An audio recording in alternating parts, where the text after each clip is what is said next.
Seal the northern sector. No data drift, no leakage. Every array must go dark at once. CERN Halvik's command snapped like brittle glass across the underground command ring buried beneath Mount Charon. His breath misted in the recycled chill, though the server cores ran hot enough to fry neural thread. Engineers scrambled, fingers dancing across heads-up displays, running shutdown routines they were trained never to activate. This wasn't a drill, this was the end of Earth's voice. Above them, the skies folded into silence. Satellites realigned, then disappeared behind blackout protocols, cloaking Earth's orbit in deliberate blindness. Theron Voss, standing inside the crystalline amphitheater of the High Council, felt a flicker of unease, not fear, not guilt, just the ghost of something left unsaid. The council chamber thrummed with tension, but no one dared speak now. The vote had passed. 12-0. The ban was law. He adjusted the collar of his lacquered collar seal and stepped forward, his boots echoing across stone quarried from a moon stripped bare 2 centuries ago. His voice, surgically measured and cool, filled the dome. Let it be recorded. Earth's scientific core is henceforth exiled from the galactic domain. All research, personnel, and transmissions are to be terminated effective immediately. Any deviation will be treated as systemic treason against space-time continuity. One of the counselors, a thin-framed analyst from the Heart Quadrant, shifted in his seat, eyes locked on the floor. Voss didn't care. Doubt was always loudest when the consequences were quiet. He turned from the dais, gesturing for the projection feed to be cut. The final Earth relay flickered behind him, a slow-turning wireframe of Earth's polar Dyson vaults glowing in spectral blue, then gone. Terminated. Far below in Earth's southern polar trench, Draven Merrick stood barefoot on the threshold of Vault Zero. The ice was bone-sharp against his feet, but he welcomed the sting. It grounded him, reminded him this moment wasn't theoretical. The access shaft was a monument of silent obsidian, pulsing once every 12 seconds, syncing with the vault's internal regulator. 12 seconds until the last lock engaged. He tapped a sequence into his wristband. The quantum channel blinked to life, one way only. No encryption. Let them listen. Laia, he said softly. His breath trembled in the microphone, not from fear but something heavier: finality. We're turning off the lights, not because they won, but because they'll need us gone to see what holds them up. He pressed his palm to the seal. The vault swallowed the signal whole. Behind him, a slow rumble as magnetic shielding cocooned the entire complex beneath 70 miles of ice and regolith. The Earth was folding in on itself, not in destruction, but withdrawal. A retreat into algorithmic silence. Merrick didn't look back. In orbit above, Council relay vessel SC-77 Aurelios hovered like a predator that had forgotten what hunger felt like. Inside the observation deck, Dral Amrin monitored incoming transmissions with a hollow stare. A single signal had pierced the final blackout window. The child's name, Laia. A farewell in real time, without encryption or fear. It made his throat tighten. He turned to his commanding officer. That wasn't defiance. Voss, standing at the helm in full regalia, didn't blink. It was a dramatized shutdown. A curtain fall. Psychological theater. They wanted to make us hesitate. Dral's brow furrowed, his jaw tightening beneath the diplomatic synth-steel chin guard. He'd served 3 years observing Earth. He knew the weight of silence from that planet. It wasn't theater, it was warning. They didn't even try to argue, he said quietly. Voss's eyes narrowed, pupils adjusting behind retinal filters. Because they knew there's nothing left to argue. They gambled too far. Space-time isn't theirs to reweave like a tapestry. They weren't reweaving, Dral muttered, barely audible. They were bracing it. Voss turned slowly, gaze heavy. You're dismissed, Amrin. Dral bowed, but he didn't apologize. As he exited the deck, he looked once more at Earth's image on the laser plasma wall, now dark, inert. The cradle of causality, as Earth's scientist once called it, had rocked itself to sleep. Halvik stood beside the final control tower in Charon, watching each light blink out across the surface of Earth's defense net. A lifetime of satellites, deep space beacons, temporal calibration pylons, one by one silenced. He breathed in the copper-tainted air, thick with the scent of overheating polymer, and let the silence settle into his marrow. I never thought they'd actually vote for it, an aide whispered.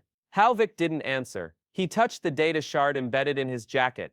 Merrick's personal directive, unreviewed, unread. His orders were to destroy it once the protocol was complete. But protocol didn't account for instinct. He slipped the shard into a thermal sleeve and walked to the vault drop. No cameras, no records, just ancient rock and the weight of decisions that would echo longer than most stars would burn. Theron Voss sat in isolation, meditating under the simulated sun of his private chamber. Outside, council strategists congratulated one another on a clean operation. The news feeds praised Voss's calm leadership, called him the arbiter of continuity. He didn't smile. He'd expected chaos. Protests, screaming scientists begging for clemency. Earth had simply unplugged, and that made it worse. In his mind, he replayed Merrick's final words.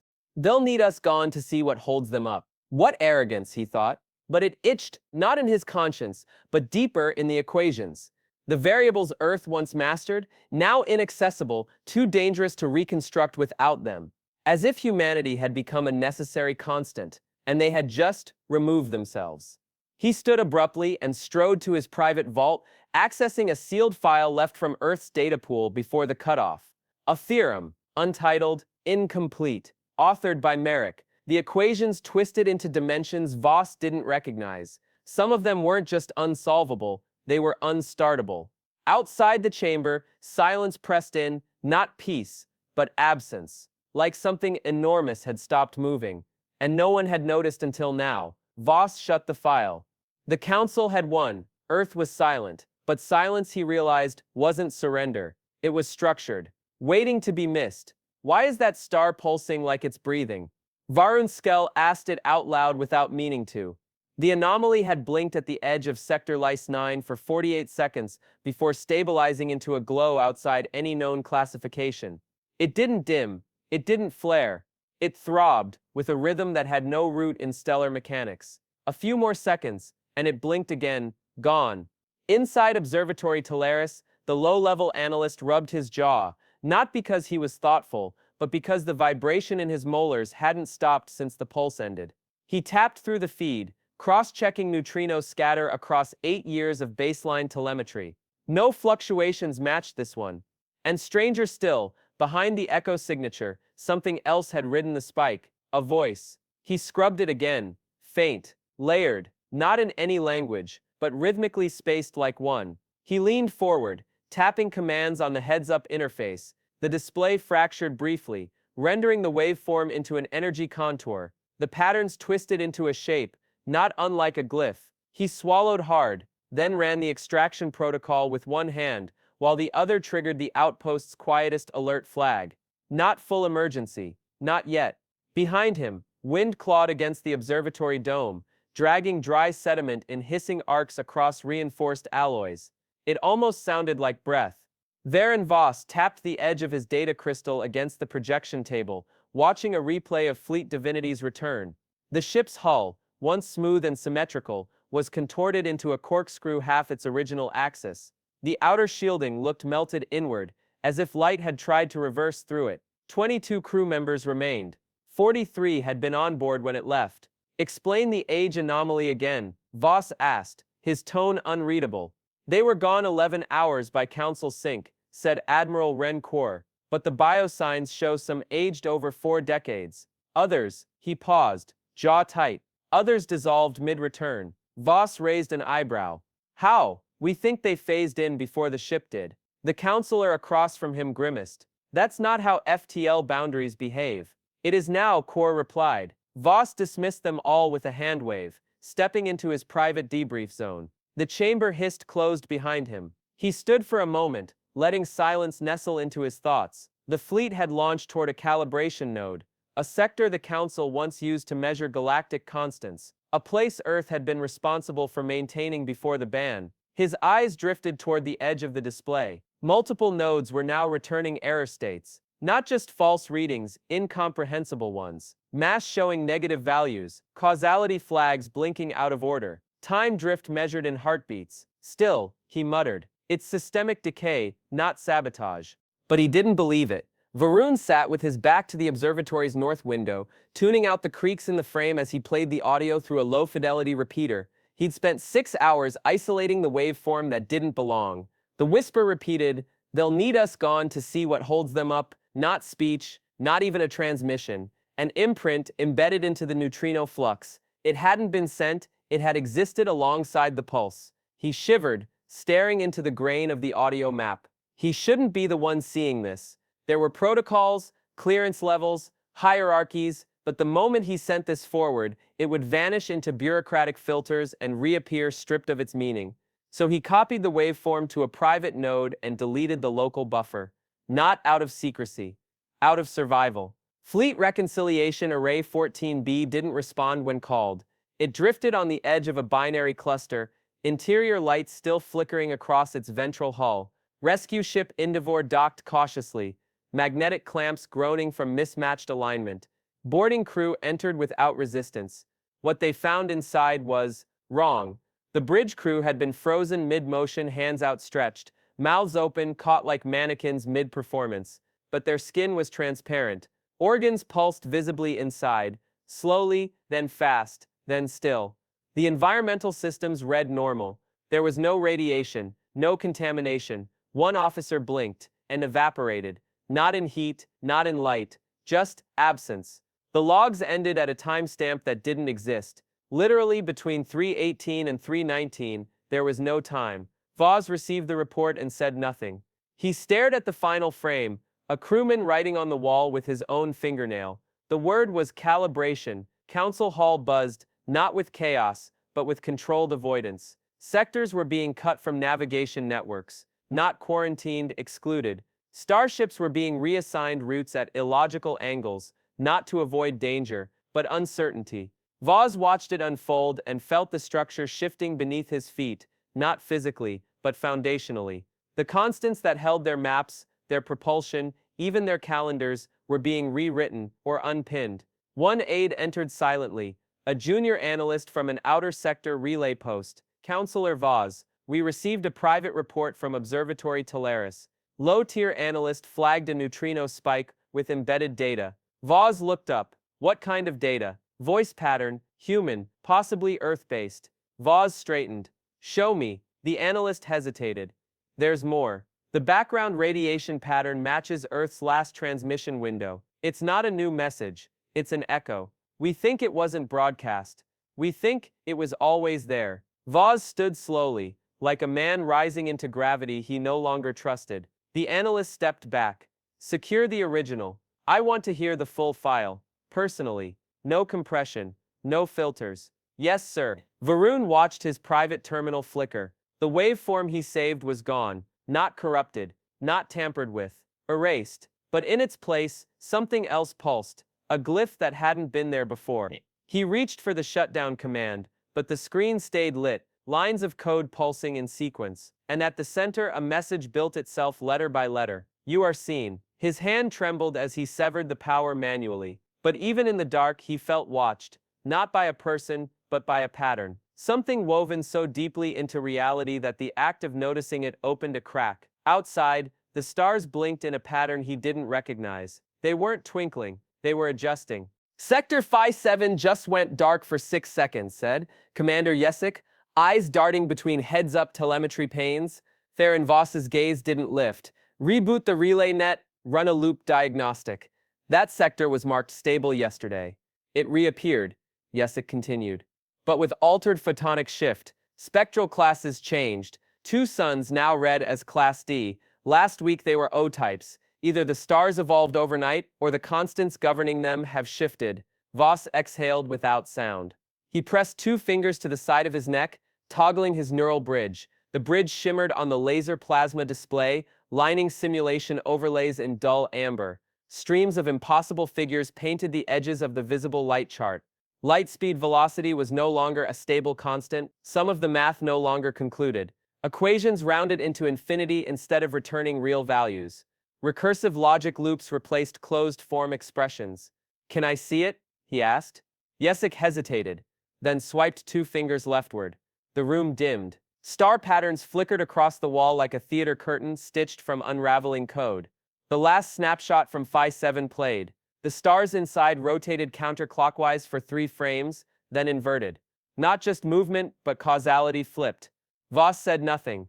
In the High Council simulation complex, 14 quantum engines failed simultaneously. Not shut down.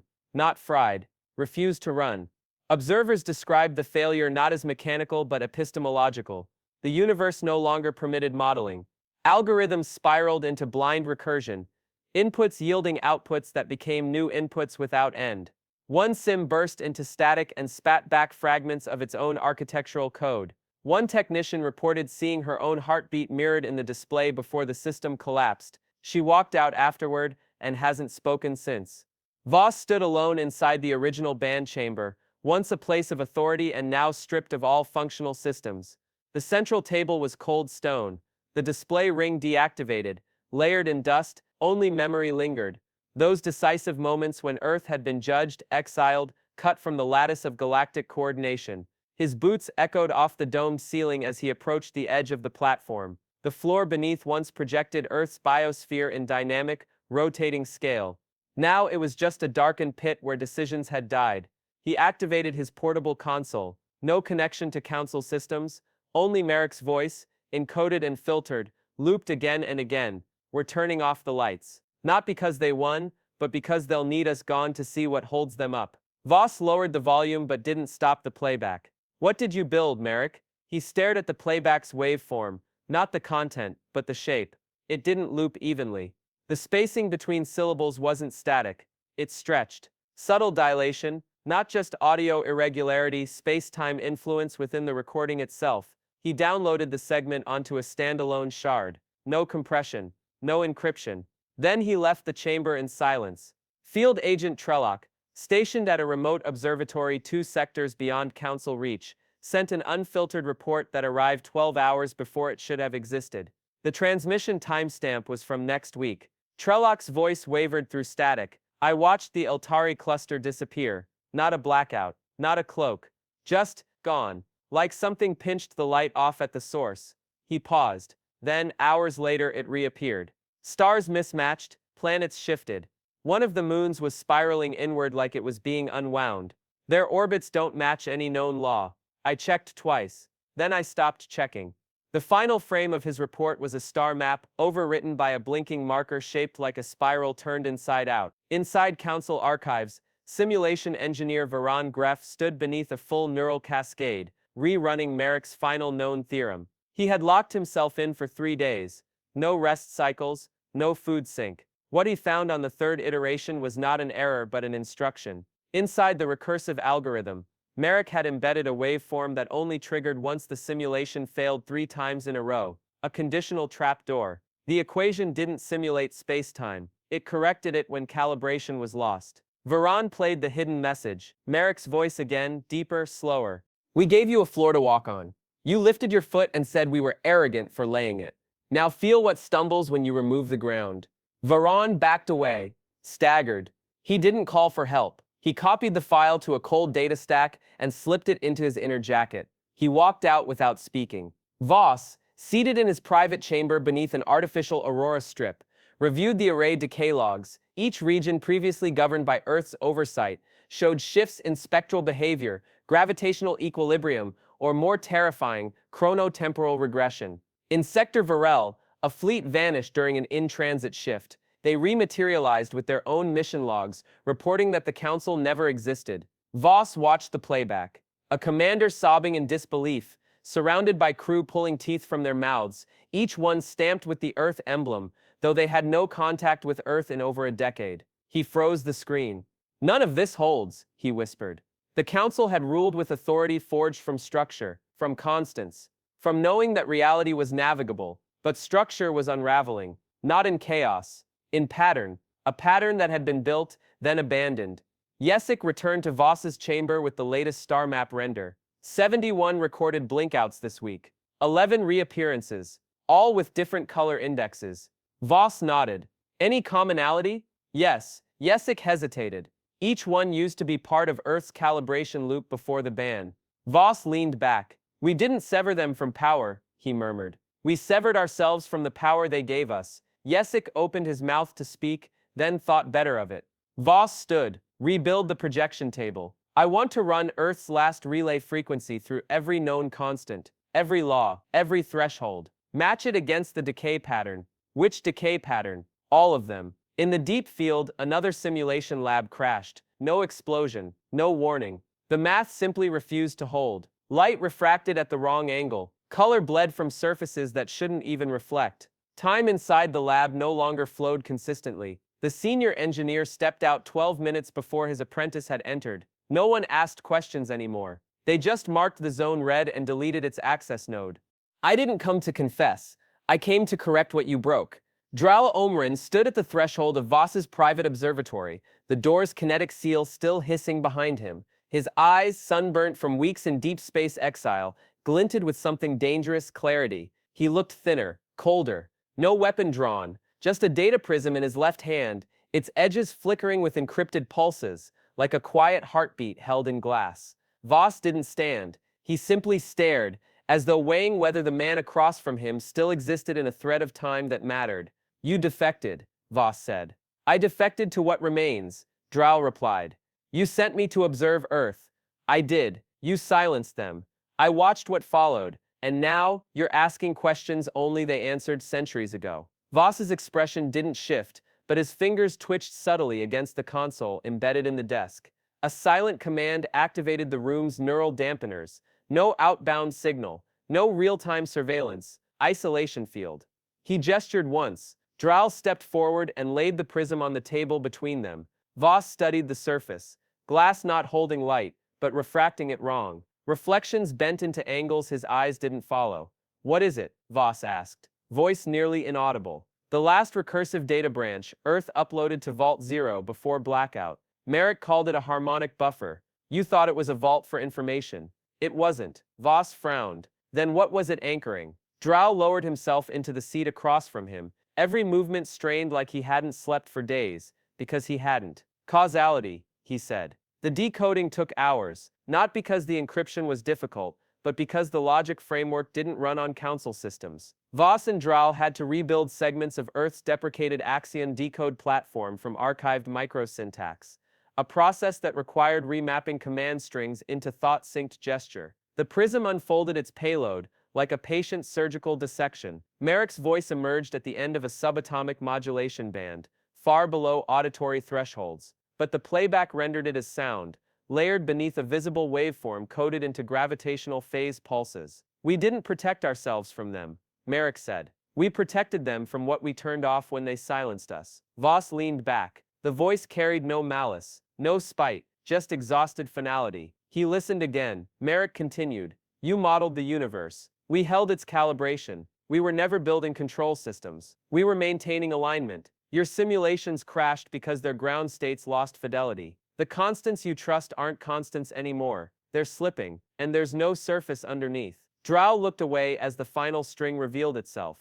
A single function self-referencing, recursive yet complete. A theorem designed to exist inside reality's equation set, not adjacent to it. Later they stood in Voss's gravity-shielded chamber, beneath a rotating diagram of Earth's polar vaults, reconstructed now in full clarity from the prism's contents. The vaults weren't storage structures. They were waveguides, tied to Axion neutrino pulses that resonated just beneath Planck's scale, broadcasting stabilizing harmonics into quantum foundations. These pulses weren't energy. They were structure commands, invisible scaffolding, holding the lattice of time, entropy, inertia, everything. Dral traced a pathway with his finger. The Dyson shells weren't extracting energy. They were embedding logic into subspace itself. Every equation your council uses depends on laws Earth pinned into place. Voss said nothing. His hand trembled at his side, barely perceptible. When we severed Earth, Dral said, we didn't just exile minds. We amputated the stabilizers holding the math together. Voss paced slowly,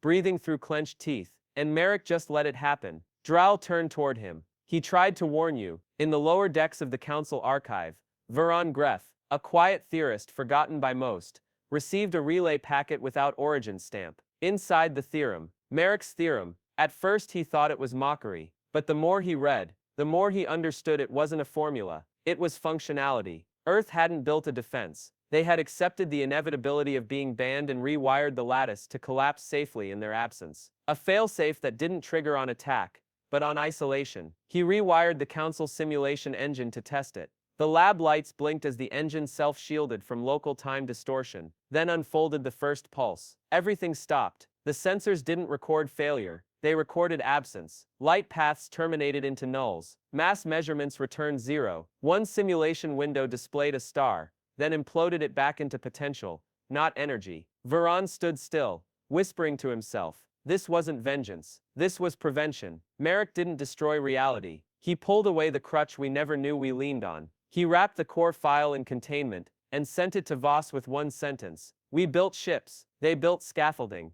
Voss watched the wave model of space-time collapse in real time. The map of affected sectors bled red and white, zones where causality had flipped, snapped, or smeared like oil on water. He thought of Earth, silent all this time, not as a threat, but as a withdrawn parent who'd once steadied a child taking its first steps, then watched from a distance as the child tripped into oblivion the moment it declared it needed no help. Voss's voice cracked, not out of fear but understanding. We didn't exile engineers. We erased custodians. Draal didn't reply. He handed Voss a shard, smaller than the prism. This one didn't flicker. It pulsed, slow and steady. What's that? Voss asked. The reset key. Voss frowned. Merrick gave us a way back? No, Draal said. He gave us one chance to ask. Voss closed his hand around the shard. Will Earth listen? Draal finally looked him in the eye. Only if we stop talking long enough to hear what's already been said. Voss turned toward the silent star map once more. Earth blinked dimly at the center of the spiral, still intact,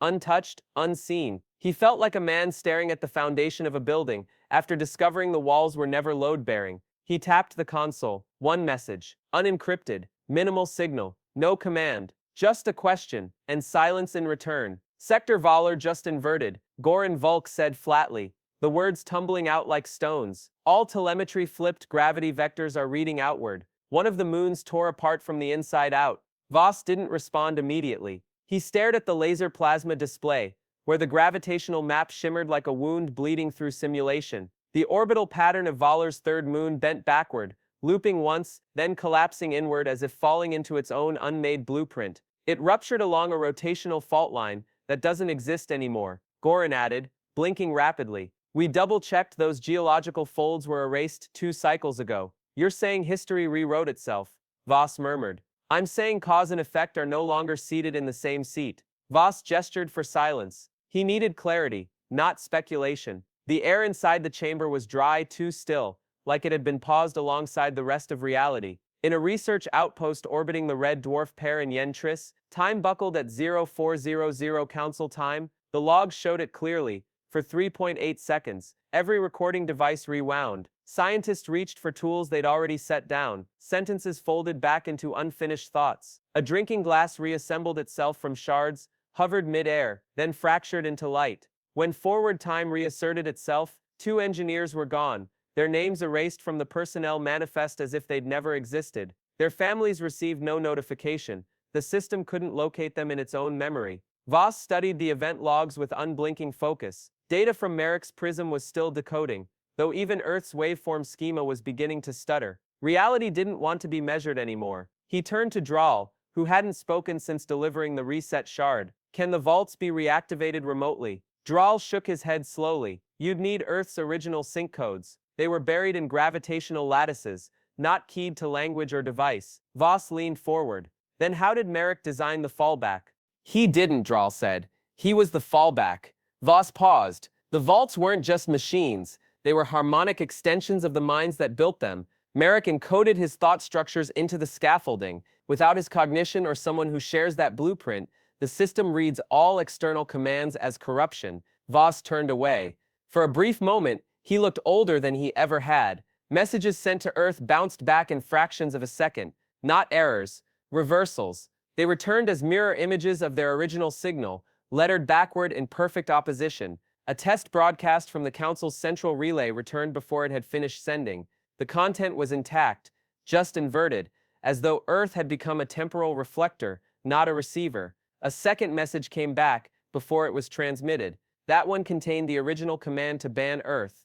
In the command wing, Goran Volk stood by the navigational overlay, hands trembling as he reprocessed incoming environmental telemetry. The core worlds showed slight wobble in their magnetic fields, barely perceptible, but cumulatively disastrous. The anomaly curved like a smile, cut into the structure of reality. Volk looked up. If this curve continues, core world orbitals will disintegrate within 72 hours. Voss said nothing. His gaze had gone distant. Volk reached toward the display, trying to mark a trend line, then froze mid-motion. A soft clicking filled the chamber. Not mechanical, not digital, something spatial. Volk's arm began to blur. The outline of his jacket distorted first, then his hand, then his voice, cutting off mid-sentence, as if reality had skipped past it. Voss stepped forward, but there was nothing to reach for. Volk was gone, not dead, unreferenced, no residue, no shadow. His chair was empty, but not out of place. The system did not record his exit. His biometric profile was missing from the grid. Even the scent of his clothing, a synthetic blend with bitter sharpness, was absent. Voss whispered, "Null patch." Drahl didn't respond. He stared at the space where the man had been, at the council's last functioning tactical array, a chorus of navigators huddled in front of projection arcs, mapping empty systems. They whispered to one another, sharing fragments of stability, like warmth. "Stars aren't blinking out," one murmured. "They're folding back." Into what? No clue, but they're returning weeks later. Some older, some colder. The lead technician traced a trajectory arc over the heads-up display, fingers twitching as she calculated the divergence pattern. The simulation loop refused closure. Every path returned to the same strange conclusion. Observation creates entropy now. Simply looking caused loss. She swallowed hard and terminated the feed. Voss requested one last command authorization from the strategic wing. Attempt contact with Earth. Minimal syntax. No language. Try only structure. Match the Axion rhythm. Merrick embedded in the vault loop. Send a pulse in sequence. Don't name. Don't ask. Don't plead. Just mirror. The technician raised an eyebrow. And if Earth answers, Voss replied, without hesitation, then maybe this all stops unraveling. The command was issued. They waited. No response came, but all the displays briefly flickered. Not failure. Adjustment. The temperature in the room rose by a single degree. Light bent differently on the walls. Voss felt his bones vibrate, not from movement, but recalibration, and then it stopped. In the abandoned quantum synthesis bay, Merrick's original theorem reappeared on the primary console, unbidden. The console had been powered down for weeks. No access protocols ran. The theorem played itself forward, then backward, then vanished. In its place, a single sentence scrolled slowly. The answer has already been rendered. Voss stood in the silent chamber, long after the message faded. Somewhere behind him, Drahl said quietly, "You're not looking for a key, you're looking for the weight." Earth lifted, and dropped. Voss turned to face the console again, and waited. "Close the channel. No more updates," Voss ordered, his voice sharper than necessary. The command room obeyed without protest. The data feeds stopped. Lights dimmed. The only remaining glow came from the laser plasma display embedded in the center table, its surface running Merrick's theorem in an endless cascade. He sat alone, elbows pressed to the console, eyes bloodshot from a night without sleep. Lines of Earth's final encoding poured across the screen, not math in the conventional sense, but intent. The theorem didn't aim to solve anything. It was an instruction, a boundary, and as he stared into the digital tide, Voss felt the scaffolding of his own thinking begin to tilt. The loop played again. Merrick's voice entered not like a message, but a breath remembered by the machine. "You tried to govern what you never understood, so we stepped away, not to win, but to let the balance reveal what it leaned on." Voss tapped a corner node, freezing the playback. He zoomed in on a sublayer of harmonic resonance, buried beneath the verbal structure. There, buried in modulated echo. Another line, only readable at sublinguistic compression. "Tell your mother I'm sorry. I built it to break without us." He stared at it for minutes that didn't feel counted. Each word nested in his thoughts like an insect beneath skin. Voss reached for a flask at his side. Dry. He tossed it aside without looking. The clang rang out in the stillness. He retreated to his observation sanctum, carved deep beneath the council's command tiers, originally designed as a private analytics bay. No personnel, no surveillance, just hard-coded silence. He activated Merrick's message again, this time slowing the playback to a crawl. The cadence of the voice revealed emotional contours Voss had missed before, an edge of weariness, but not defeat. The kind of sorrow you only hear from someone who's already made the hardest decision and accepted what it would cost. Voss closed his eyes. He remembered the sound his son used to make when working through equations aloud, muttering variables under his breath like a mantra. He remembered quiet evenings with an analog star globe, spinning constellations above his child's head while explaining time dilation in whispers.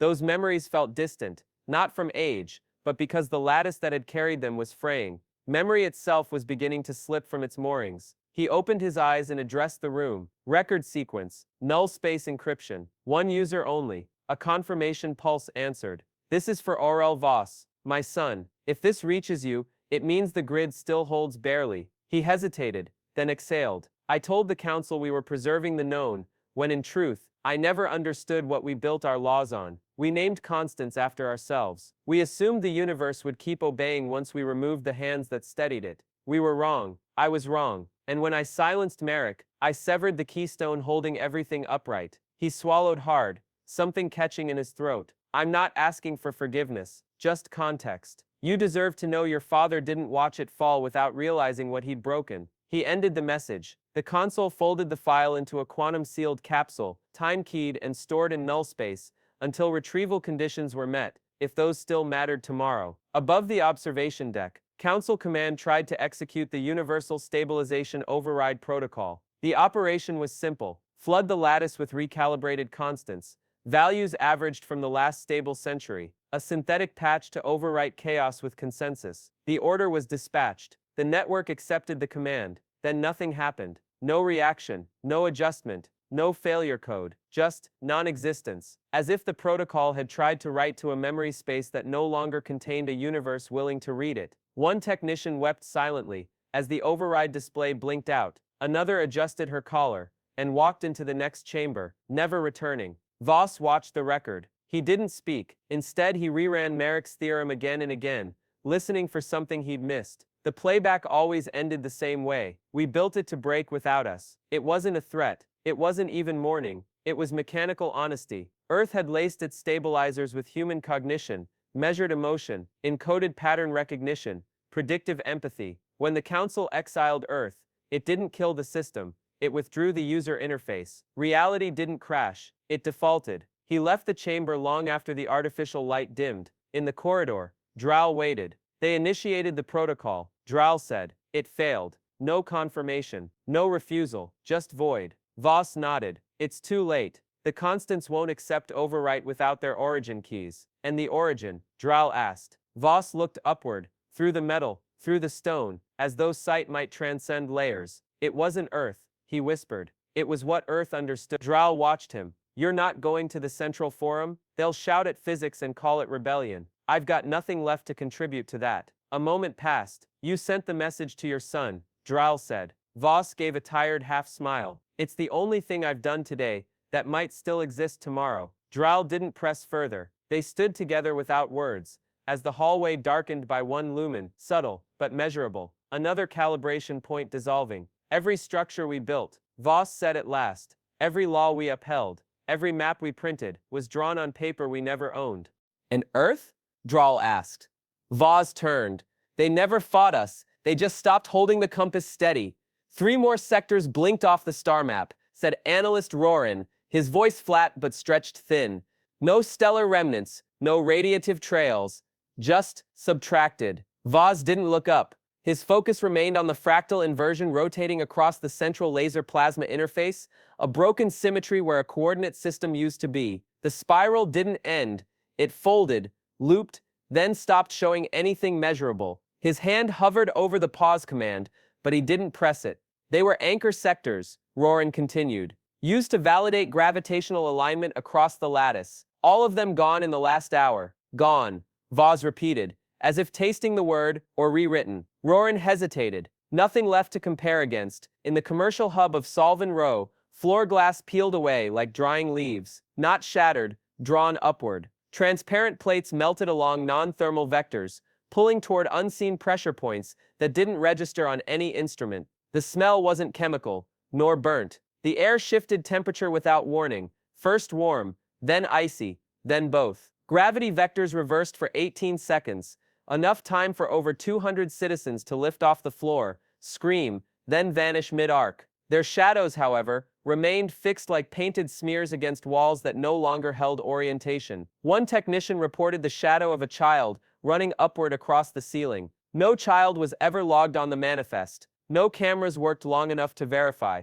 At the core Helion archive complex, data collapsed before degradation. Binary no longer registered high and low states. Files executed themselves, but produced only a scream loop. Fragments of vocal tones reshuffled into a continuous cascade of rising pitch and falling sense. It wasn't noise. It learned. The scream adjusted frequency every few seconds, bypassing auditory thresholds, cycling through modulation formats that shouldn't have been accessible. After 40 minutes, the complex's AI core attempted to erase itself. It failed. All internal walls condensed into a black mirror-like resin. Staff who had not fled early were never found. Voz walked into the planetary geometry wing, where astrostructural equations once stabilized drift alignments across 17 primary systems. The formulas were still on the board, but they no longer balanced. Some symbols vanished as soon as they were written, others duplicated without input. He picked up a stylus and wrote Planck shift tolerance, but the second half erased itself,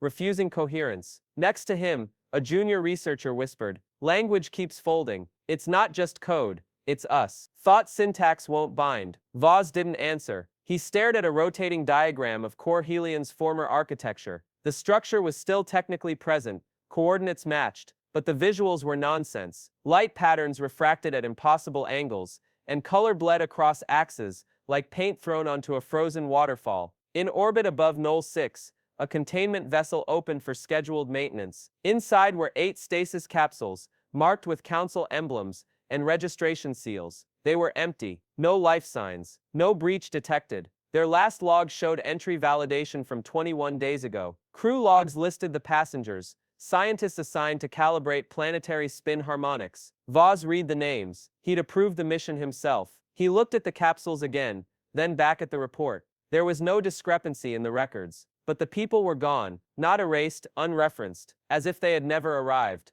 The energy grid around the Council's core planet registered a complete level shift. Every value dipped to null simultaneously, then recalibrated to 0. No activity, no momentum, no kinetic trace. It didn't feel like shutdown, it felt like a reset. The world itself remained, but the systems monitoring it registered nothing. Weather patterns froze. Clouds hung still in the sky. One observer claimed to watch a bird's wings stop mid-flap, suspended above the plaza, before dissolving like salt in still water. Voz returned to the communications chamber and tried to speak, but the system no longer recognized his voice. Not a malfunction. It accepted language, just not his. Drawl stood behind him. Systems are recognizing structure only. No origin markers left. "I'm still here," Voz said. The console didn't respond. Drawl turned to a side display, activating the Council's fallback command suite. Maybe the lattice still obeys numeric logic. He tried a base 10 pulse, structured with interval decay, mimicking Merrick's vault sequencing. The signal broadcast. For one long moment, nothing changed. Then the lights flickered, not from energy disruption, but interpretation shift. The room recalibrated to a slightly off-axis field. Voz felt it in his joints. Weight had changed. Air pressure fluctuated between heartbeats. Time inside the room stuttered, then resumed. Outside, the planetary grid remained blank. A data courier entered without speaking, face pale. He placed a printout on the table and left without explanation. Voz picked it up. It was a star map. Every known sector marked crossed out one by one. Only one remained, Earth. At the bottom, written by hand, it's not a location anymore, it's a memory anchor. Voz stood before the map, hand trembling at his side. "We were never navigating the stars," he muttered. "We were navigating what Earth allowed us to measure." Drawl said nothing. Behind them, a heads-up interface began rendering coordinates without command. It was drawing a spiral, from the outer edge inward. Each line terminated in static, but the final loop at the center resolved into a single glyph. "Send it," Voss said. His voice was raw, not from shouting, he hadn't raised it in days, but from the internal friction of holding back what could no longer be rationalized. Drawl hovered near the comm terminal, hesitating. "There's nothing left to route through," he said. "I didn't ask you if it would arrive," Voss murmured. "I asked you to send it." The chamber had changed. Not the architecture, those geometric bones of alloy still arched around them, but the feeling inside it, like gravity was guessing at its purpose. The lights no longer cast shadows. Words had started slipping from logs even as they were spoken. Time no longer crawled forward. It twitched, reset, staggered sideways, then returned like it had forgotten what it was doing. Still, Voss stood tall. Drawl keyed the sequence into the heads-up interface, watching the carrier wave assemble, fracture, then reassemble. The packet dissolved into subspace, just as the system began to stutter. Letters reversed mid-render. The waveform choked mid-rise. No receipt, no echo, no rejection. Earth once again did not answer. Voss turned to leave, pausing only to say, "That wasn't a message, it was a confession." In the central archive's lowest node, the past started unraveling. Files decayed not from corruption, but conceptual erosion. Historical accounts flickered and redrew with new origins, versions of council history that omitted entire wars, entire alliances, entire species. Names dissolved from rosters. Maps rerouted their own boundaries. Even old sound recordings lost voices. Memory across the network flattened, folding into smooth uncertainty. Draal tried to access the ban records. There was no record of a ban, no resolution, no mention of Earth's exile. As if the most pivotal action ever taken had never occurred. "History doesn't need to remember us," Voss said quietly from across the room. "It just needs to balance around us being gone." Core systems began collapsing not with explosions or static, but silence so complete it erased temperature. Entire wings of the council architecture disconnected from chronology. Security feeds played scenes before the buildings had been constructed. Personnel walked hallways that no longer existed, and didn't notice. A cartographer blinked and watched her own hands fade into equation sets she no longer understood. And above it all, Earth remained untouched. The final planetary council met in an open chamber beneath a sky that no longer tracked its stars. The constellations bled together. Patterns warped, some blinked and returned, as arrangements that didn't exist in any known spatial reality. One counselor stood, tried to speak. His words emerged as tone without language. His own name lost between consonants. Another attempted a gravity test by dropping his pen. It never hit the ground. They turned to Voss as if he might still be something they could orbit. He didn't rise. "There is no plan," he said. "Only memory, and even that's being unstitched." They dispersed without debate. A few lingered. One wept. Another tried to draw a map with shaking hands, only to watch the ink flow backward into the pen. In a monitoring room buried beneath the crust of a silent moon, Leah Merrick stood before a display window etched into polar rock. The vault breathed softly behind her, its resonance so low it mimicked tectonic murmurs. Earth's skies above were normal. Still, stars traced across the atmosphere with perfect curve and color. She touched the console beside her, and cycled through realignment patterns. Each pulse tracked outward like a ripple on invisible water, resetting calibration codes, not just for Earth's grid, but for the concepts that made measurements possible. Behind her, one of the oldest machines, an analog feedback loom, began to tick, its mechanical core whispering numbers that didn't match the sky but corrected it. Her fingers hovered over a cluster of glyphs. The vault's last sequence needed no input, just a witness. She whispered to the room, not knowing if anyone or anything still listened. "They thought silence was surrender, but we only ever spoke to stabilize." She paused. "They shouted to control.